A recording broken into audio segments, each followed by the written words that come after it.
Welcome, I'm Rodrigo Silva. Today, we'll journey into the heart of ancient Greece and Rome not just through history, but through the sacred objects that shaped entire civilizations.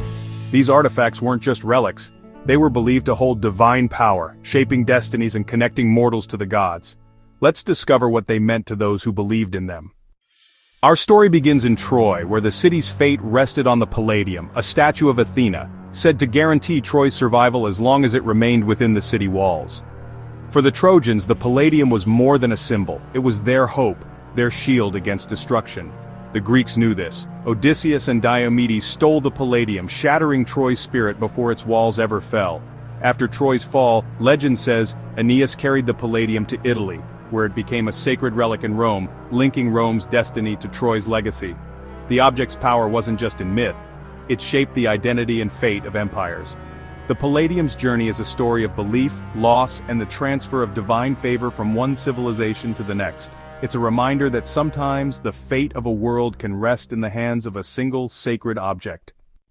Near Rome, the golden bough grew in Diana's sacred grove, a living branch, glowing gold, said to grant mortals safe passage to the underworld and back. In Virgil's Aeneid, Aeneas must find and present the bough to Proserpina to consult his father's spirit. The bough's power lay in fate. It yielded only to the chosen, symbolizing a divine path, not just human will.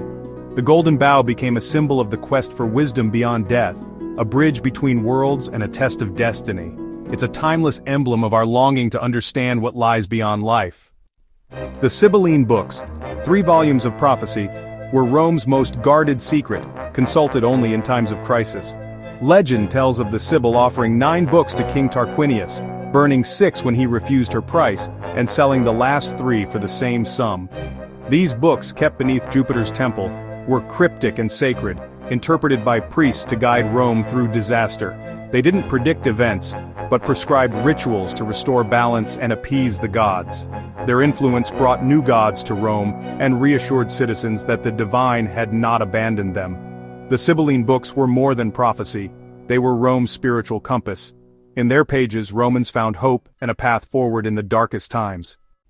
During a plague, a shield, the ancile, fell from the sky into King Numa's hands, a sign of Mars's protection over Rome. To safeguard this divine gift, Numa ordered 11 identical copies, so no one could steal the true shield.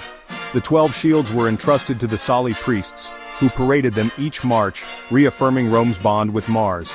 The ancile was more than a relic, it was a symbol of Rome's invincibility, multiplied and hidden in plain sight. Through ritual and cleverness, Rome's divine protection was secured for generations. The thyrsus, staff of Dionysus, was a simple fennel stalk topped with a pine cone, but in ritual, it became a symbol of wild ecstasy and liberation. Followers wielded it in frenzied dances, blurring the line between joy and chaos, creation and destruction. The thyrsus was both gentle and dangerous, a tool of celebration but also a weapon in myth. Unlike state relics, anyone could carry a thyrsus, joining a community that sought to dissolve boundaries and embrace the primal. It was a key to a different reality, where the divine and the human merged in ecstatic ritual. The thyrsus reminds us of the power and peril of letting go. At Delphi, the Delphic tripod was the seat of the Pythia, Apollo's oracle, who delivered prophecies that shaped history. Seated above a fissure inhaling sacred vapors, the priestess became the voice of the god, offering guidance to kings and commoners alike. The tripod's 3 legs symbolized balance and the link between past, present, and future. Its prophecies were famously ambiguous, forcing seekers to reflect on fate's complexity. The tripod was not a source of easy answers, but a catalyst for introspection and wisdom. It stands as the ultimate symbol of the mysterious dialogue between mortals and the divine. From Troy to Delphi, these objects were more than artifacts. They were anchors of belief, shaping destinies and connecting people to the cosmos. Their stories echo in our culture today, inspiring quests, prophecies, and the search for meaning. The true power of these relics lies not in their material, but in the imagination and hope they inspired. Thank you for joining me on this journey into the soul of the ancient world.